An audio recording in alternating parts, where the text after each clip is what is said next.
আসসালামু আলাইকুম। প্রিয় আপুরা, ভাইয়ারা, আন্টিরা, আপনারা সবাই কেমন আছেন? আশা করছি আল্লাহ পাকের অশেষ রহমতে যে যেখানে আছেন ভালো আছেন, সুস্থ আছেন। প্রতিদিনের মতো আরও একটি ব্লগ নিয়ে চলে আসলাম আপনাদের মাঝে। আশা করি সবাই শেষ পর্যন্ত সাথেই থাকবেন ইনশাআল্লাহ। রাতে আমার কপিলের বন্ধু বান্ধব বাসায় এসে দেখেন, এই যে ওনারা খাওয়া দাওয়া করছে, যেগুলো টেবিল টেবিল সব একদম ময়লা হয়ে রয়েছে, এগুলো পরিষ্কার করব। এই দুইটা বইরা চা দিছিলাম, একটার মধ্যে গরম পানি, একটার মধ্যে চা, অল্প অল্প করে নিয়ে, এরকম বেশি আসে নাই, 10-15 জন এই আর কি। এগুলো সব এখন ঝাড়ু দিব, মুছমু, সব কিছু পরিষ্কার করবো। আর এই ঘরের অবস্থা এসি টেসি সব সারা, কি সিগারেটের গন্ধ যা বলার বাহিরে। এই যে এখানে বসে বসে ওনারা কি জানি খেলে, ক্যারাম বোর্ডের মতো। এই দেখেন, এটার মধ্যে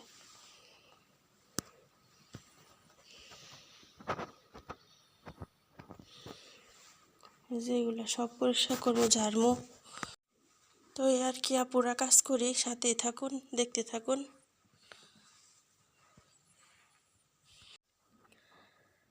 তো আজকে বাসায় মেহমান আসছিল, আপনাদেরকে কালকে শেয়ার করছিলাম যে বাসায় মেহমান আসবে। তো এই সাইটে হচ্ছে আমার স্যারের বন্ধু বান্ধব আসছিল, আর ওই সাইটে কালকে দেখলেন পরিষ্কার করলাম, ওই সাইটে আসছিল আর তার বন্ধুর কিছু বউ আসছিল সাথে। তো ম্যাডাম কিছুটা সময় দিছে। তেমনিতে যখন স্যারের বন্ধু বান্ধব আসে, ম্যাডাম একদমই বাসায় থাকে না, একদম বাচ্চাদের সহ নিয়ে চলে যায়, শুধু আমি একা বাসায় থাকি। তো আসলে আমার স্যারটা অনেক ভালো, তার বন্ধু বান্ধব মাশাআল্লাহ তাবারাকাল্লাহ অনেক ভালো। অনেকে হয়তো বা বলবেন যে আপনি ছেলে মানুষ বাসায় থাকে, আপনি কিভাবে কি করেন।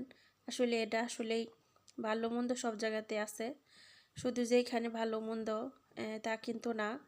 আমাদের বাংলাদেশে কিন্তু এখন নিরাপত্তা জিনিসটা অনেক কম, ঠিক আছে, আমাদের বাংলাদেশও কিন্তু অ্যাভেলেবেল। তো দোয়া করি প্রতিটা মানুষকে আল্লাহ পাক হেফাজত করুক এবং ভালো রাখুক, সুস্থ রাখুক এবং বালা মুসিবত থেকে দূর করুক ইনশাআল্লাহ। তো প্রতিটা জায়গায় হ্যাঁ ভালো মন্দ মিলাই আছে, বাট আমার স্যার অনেক ভালো, এর জন্য আমি আর এই বাসাটায় লং টাইম থেকে গেলাম, কারণ ভালো না হইলে সবাই থাকতে পারে না, ঠিক আছে। আর মেন কথা হচ্ছে আমার স্যারকে আমি বেশি একটা দেখিও না, মাঝে মধ্যে যখন অনুষ্ঠান হয় তারপর ছুটি থাকে তখন তারে দেখা হয়, ঠিক আছে। এছাড়া উনি সকাল ভোরবেলা চলে যায় আর রাতে বিকালবেলা বাসায় আসে, আবার 1-1.5 ঘন্টা খাওয়া দাওয়া শেষ হইলে আবার ওনার মতো উনি রাতে আবার চলে যায়। আসলে ওনারে ভালো করে দেখাই হয় না। একটা বাড়িতে যদি ছেলে মানুষ না থাকে, ওই বাড়িতে কাজ করে কিন্তু অনেক শান্তি, নিজের মতো করে কাজ করা যায়, সুবহানাল্লাহ। তো ওনার বন্ধু বান্ধবগুলাও মাশাআল্লাহ তাবারাকাল্লাহ অনেক ভালো আর অনেক ভদ্র, আসলে সেম স্যারের মতোই। ওনারা যদি দেখে যে আমি ওনাদের সামনে দিয়ে হাঁটতেছি, মাথা নিচু করে রাখে। আর ওনারা প্রচণ্ড আদব কায়দা, মাশাআল্লাহ। সামনে পড়লেই সালাম দিব, কেমন আছো জিজ্ঞাসা করব, মাথার যদি জিজ্ঞাসা করে কেমন আছো। যে এখন পুরা ইয়াটা একটু পরিষ্কার করছে, এগুলা দেখলেন, এগুলো নিলাম, চেয়ার টেবিল সব কিছু নিয়ে গেলাম। তো এগুলো একটু মোছামাছি করলাম স্প্রে দিয়া। আর এখন হয়েছে মেশিনটা নিয়ে আসছি, একটু ঝাড়ু দেই, কারণ নিচে অনেক ময়লা আছে। তো জিজ্ঞাসা করার সময় পুরা মাথাটা নিচা করে রাখে, বিশ্বাস করেন এত সুন্দর আদব কায়দা, এত ভালো লাগে। আসলে কাজ করি, কাজের ক্ষেত্রে ভুল হইব, শাসন করব, ধমক দিব, এটা আসলেই নিজের ফ্যামিলিতেও হয়। তা আসলেই অনেকে বলেন যে রেহানা তুমি তাদের নামে অনেক কিছু শেয়ার করো, আসলেই ভালো মন্দ মিলে এই জীবন, আসলে যখন যেমন পরিস্থিতি হয় ঠিক ততটাই আপনাদের সাথে শেয়ার করি, আমার সুখ দুঃখ, আমার ভালো মন্দ সব কিছু। তো সবাইকে বলবো কেউ আমার সাথে রাগ করবেন না, আমাকে ভুল বুঝবেন না। আসলে আমার বাড়িতে ভালো মন্দ সব কিছু মিলাই আমার লাইফস্টাইল, তো আমি আপনাদের সাথে শেয়ার করি। তো তো একটা কাজের মেয়ে যখন একটা আজনবী বাসায় কাজ করে, তার মনে করেন সব দিকে সমস্যা হতে পারে, অনেক সমস্যাই হতে পারে। ঠিক আছে, ওই দিক থেকে আমি বলবো যে আলহামদুলিল্লাহ আমি বাসাতে ভালো আছি। হয়তোবা কাজের প্রচুর প্রেশার আপুরা। অনেকের ভিডিও আপনারা দেখেন, আপনারাই কমেন্ট করেন যে আপু অনেকের ভিডিও দেখি বাট তোমার বাসার মতো না। আমিও দেখি অনেকের ভিডিও বাট আমার বাসার মতো। প্রতিদিন আপুরা এত মেহমান, এত রান্না বান্না, এত আয়োজন প্রতিটা বাসায় থাকে না। আমাদের বাড়িতে যে আয়োজন হয়, মনে করেন একটা বিয়ে শাদীর অনুষ্ঠানে যেমন আয়োজন হয় ঠিক এরকম। খুব কষ্ট হয় আপুর এই বিদেশের বাড়িতে এত কাজ করতে। যে দেখেন এই যে কারেন্ট দিয়ে কাজ করতেছি, এটাও মনে করেন এই যে মাল্টিপ্লাগগুলো আছে এগুলা মনে করেন লাগানো, ঠিক আছে, কারেন্ট দিয়ে কাজ করা, কারেন্ট লাগানো, শর্ট করা আছে, শর্ট আছে। তারপর আপুর এগুলো মাথায় সব রিস্ক নিয়ে তারপরে কাজ করি। তো কিছু বলার নেই আপুরা, আপনারা দোয়া করবেন আমার জন্য আর আমাকে সাপোর্ট করবেন, সাথেই থাকবেন। ম্যাডাম আইসা একটা ধমক মারছে আমাদের, এক ধমকে চুপ হয়ে গেছি। কইতাছে তুমি মুরগি দৌ, ওরে ধুইতে দিও না, ওরে খাওয়ার সময় গিন্নায় গিন্নায় খাইতে হইব। মানে আমি চুপ হয়ে গেছি। ও আসলে এইভাবে কথা বলা ঠিক না, মনে কষ্ট পায় মানুষে। আমি একটা জিনিস ও না পারলে, পরিষ্কার না হইলে বারবার দেখাই দিই আমাকে এইভাবে করো এইভাবে করো। এই যে আমি দিতেছি অবশেষে। আসলে এই ভাপায় দেখলেন ঝাড়ু টাড়ু দিয়ে এলাম, সময় নেই গেলে বলছি তুমি দৌ। এছাড়া ওরে দোয়া পাকলা কম করতে দেই, যেহেতু একটু অপরিষ্কার, এর লেগা। দেখেন একটা মুরগি কাটছে কি বড় বড়, কয়জনের ওইব জানি না। আজকে হালকা পাতলা রান্না করবো যেহেতু হাতে সময় নাই। তারা অনেক খাবারই রান্না করতে বলছে, পরে আমি বললাম হাতে সময় নাই, হয় বাইরে থেকে নিয়ে আসেন, নইলে আমার এই রান্না করার সুযোগ দেন, হালকা পাতলা রান্না। তো এখন রান্না করবো হচ্ছে বিরিয়ানি। তো আলহামদুলিল্লাহ রব্বিল আলামিন। তো অনেক কথা বললাম আপনাদের সাথে। আর এইদিকে দেখেন আজকে ভুল করে ওনারা এই শাক নিয়ে আসছে, ঠিক আছে, কি বলে এটারে, কি শাক, কুই শাক নিয়ে আসছে। আসলে অনেক বছর ধরে কুই শাক খাওয়া হয় না, আজকে 2 দিন ধরে মনে মনে ভাবতেছি কুই শাক থাকলে খাইতাম। তো আল্লাহর কি রহমত, আল্লাহ পাঠাই দিছে।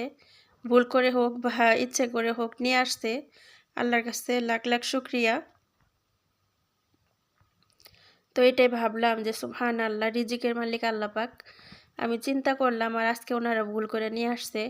সুবহান আল্লাহ, আমার আল্লাহ পাক প্রতিটা বান্দাকে কতটা ভালোবাসে, কতটা আল্লাহর রহমত দেয়, আল্লাহ পাক কতটা খেয়াল রাখে, এটা আসলে আল্লাহর রহমত না দেখলে বোঝা যাবে না। সুবহান আল্লাহ, আলহামদুলিল্লাহ রবিল আলমিন ইয়া রাব। তারপর এখানে আমি জর্বিয়ান রান্না করতেছি জালু দিয়া। তা আজকে ইচ্ছা করে একটু হালকা একটু হলুদ দিছি, মানে একদম সাদা সাদা কেমন যেন ভালো লাগে না, একটু হলুদ দিলে একটু কালার হইলে না ভালো লাগে, ইচ্ছে করে খেতে। তো বিশ্বাস করেন না পুরা এভাবে রান্না করলে এতটা মজা হয়, আমি একদম সব কিছু মাইখা চুইখা তারপরে বসাই দিছি। তার এদিকে রান্না হয়ে গেছে, বা টেবিলে সবাই বসে আছে। তো রান্নাটা কমপ্লিট, এখন টেবিলে দিয়ে দিব। সাথে কিন্তু পুরা সায়ুর রান্না করছি, পাস্তা দিয়ে, সাদা সায়ুর। এই যে, তো এখন টেবিলে খাবারটা দিয়ে দিব। লেবুর আচার বানাবে বলে এখানে কিছু মরিচ ছিল, মরিচটা একদমই জাল ছিল না। তো এই মরিচটা আমি ব্লেন্ড করছি সিদ্ধ কইরা। এটার মধ্যে 2 চামচ আদা রসুন পেস্ট দিছি, দিয়ে তারপর এটা হালকা একটু পানি দিয়ে ব্লেন্ড করে নিছি।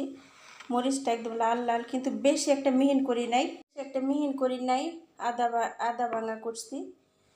তো ওই যে তারপর ম্যাডামের সাথে রাগ করলাম অনেক, রাগারাগি কইরা তারপর আমি বললাম যে আমি আজকে আচার বানাবো না, আপনি বানান। তো এখন বলতেছে অন্য তারিকা, মানে অন্য স্টাইলে বানাইতে বলতেছে। এর আগে কিন্তু বানাইছিলাম সেম আচারের মতো।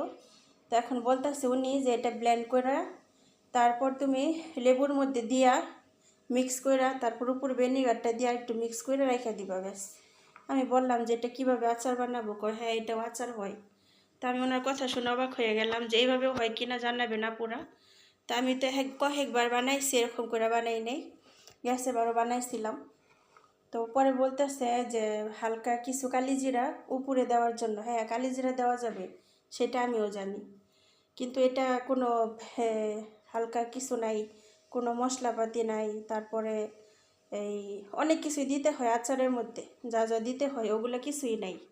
আমি কীভাবে করবো? পরে মেসেজ দিছি যে ম্যাডাম আমি ব্লেন্ড করে রেখে দিছি, আপনি এসে কীভাবে কী করবেন করেন, আমি দোষের তলে পড়তে চাই না। পরে বলবেন রেহানা করছে, ভুল হয়েছে, আর ভালো হয় নাই, আমি এটার মধ্যে নাই। উনি আমার মেসেজ শুই না রাগ করবো কি? হাসতে হাসতে শেষ। আমি হাসেন কি এর লেগে? পরে 19-20 হইব। আমগো দেশে আচারের মধ্যে কালিজিরা দিলে ঠিক আছে, আপনাকে দেশে এত বছরের মধ্যে কাউরে দেখি নাই, তাহলে আমারে বলতেছেন।